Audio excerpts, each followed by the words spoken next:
Assalamualaikum warahmatullahi wabarakatuh. Salam Om Swastiastu, Namo Buddhaya, salam kebajikan.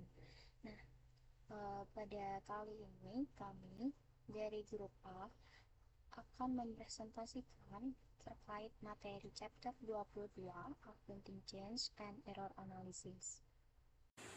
Sebelum memulai pembahasan, izinkan saya memperkenalkan anggota kelompok saya. Saya sendiri Anjidi Dasmawati, NPM akhir 078. Saya Syafirani Aditya dengan NPM akhir 156. Perkenalkan, nama saya Rahmadina Kunasa Fitri dengan NPM akhir 179. Perkenalkan, nama saya Arini dengan NPM 218. Pembahasan yang pertama yaitu perubahan akuntansi retrospektif. Nah, perubahan akuntansi retrospektif sendiri itu adalah metode penerapan perubahan kebijakan akuntansi atau koreksi kesalahan yang dimana perubahan tersebut itu mempengaruhi laporan keuangan yang lalu dengan cara mengubah angka-angka laporan keuangan pada periode sebelumnya.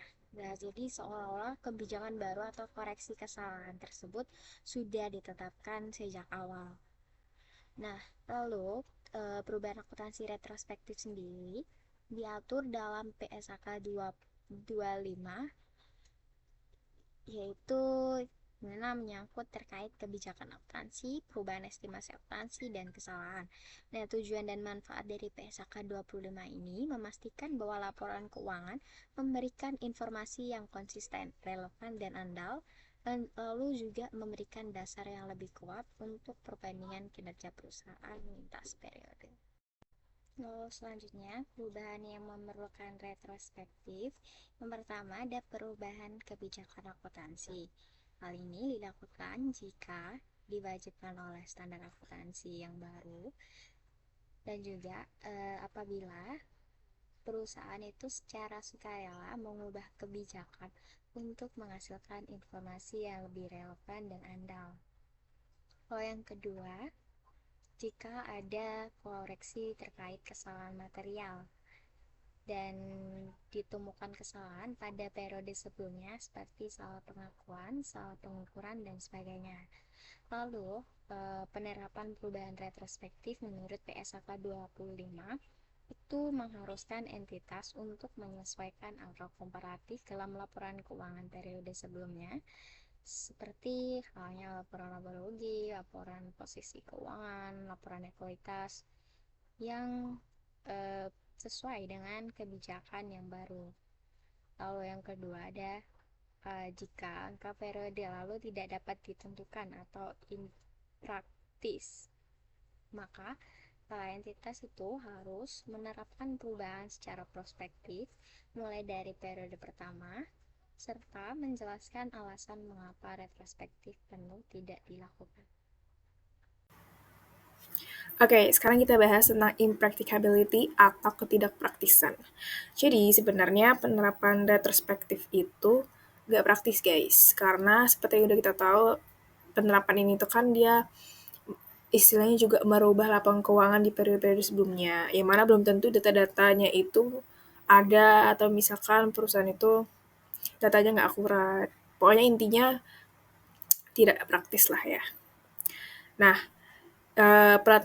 penerapan retrospektif ini tidak praktis jika perusahaan tidak dapat menentukan dampak pada periode sebelumnya, meskipun udah berusaha semaksimal mungkin. Kemudian, perusahaan itu gak boleh menggunakan penerapan retrospektif jika perusahaan itu memenuhi salah satu kondisi yang setelah ini akan aku jelaskan. First of all, tidak dapat menentukan dampak dari penerapan retrospektif. Yang kedua, penerapan retrospektif itu membutuhkan asumsi tentang niat manajemen di masa lalu. Jadi asumsinya ini semacam subjektif. Jadi mungkin tidak mencerminkan keputusan yang diambil di masa lalu dengan accurate atau akurat. Lalu yang ketiga, itu penerapan retrospektif itu memerlukan estimasi signifikan untuk periode sebelumnya. Tapi perusahaan itu nggak bisa memverifikasi informasi yang diperlukan untuk membuat estimasi tersebut secara objektif. Nah, jadi karena ini terbukti retrospektif itu terbukti tidak praktis. Jadi kayak memicu hal-hal yang memicu masalah lah intinya. Kalau misalkan tetap dilakukan oleh perusahaan, maka jika terjadi ketidakpraktisan seperti ini, perusahaan itu nggak boleh menerapkan ini lagi kan.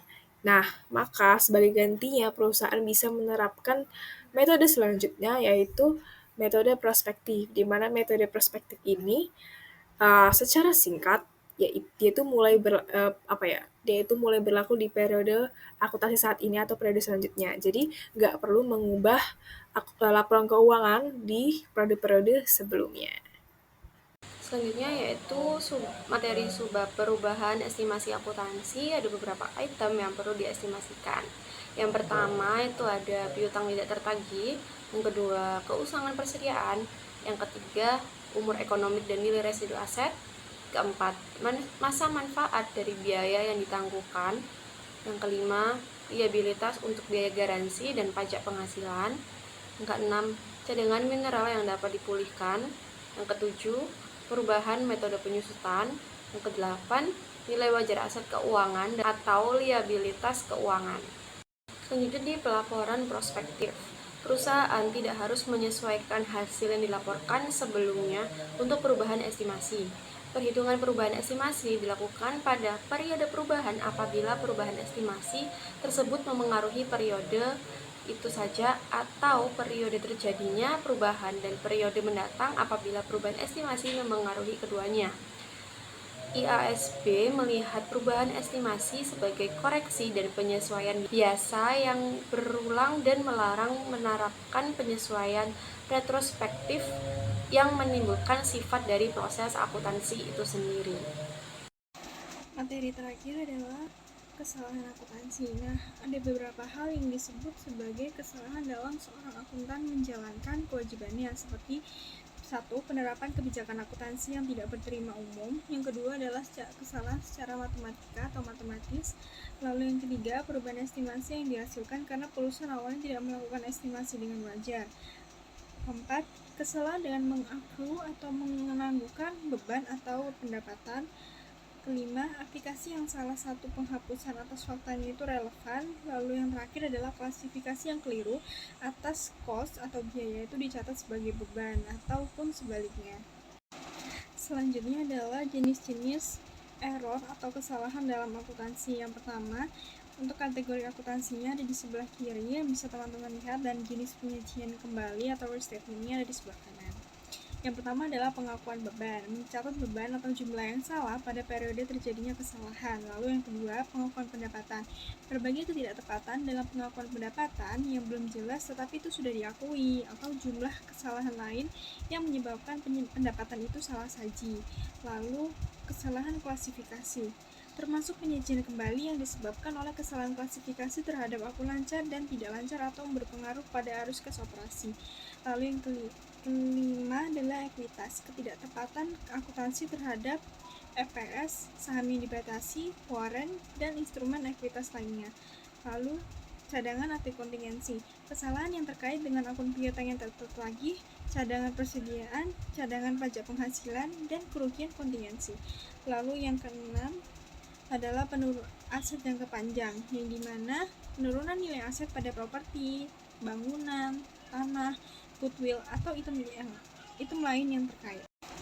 Lalu lanjut, yaitu pajak, kesalahan yang terkait dengan perbaikan tarif, perlakuan liabilitas wajib tidak tepat, dan hal-hal yang lainnya yang terkait dengan pajak.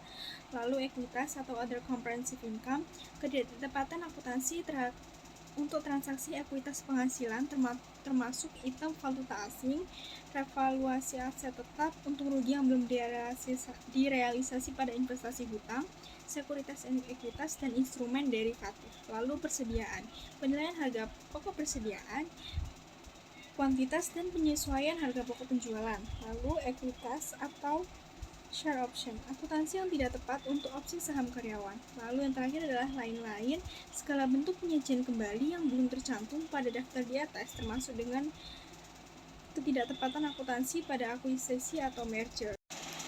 Sekian pembahasan mengenai chapter 22 atau perubahan dalam akuntansi dan kesalahan dalam akuntansi.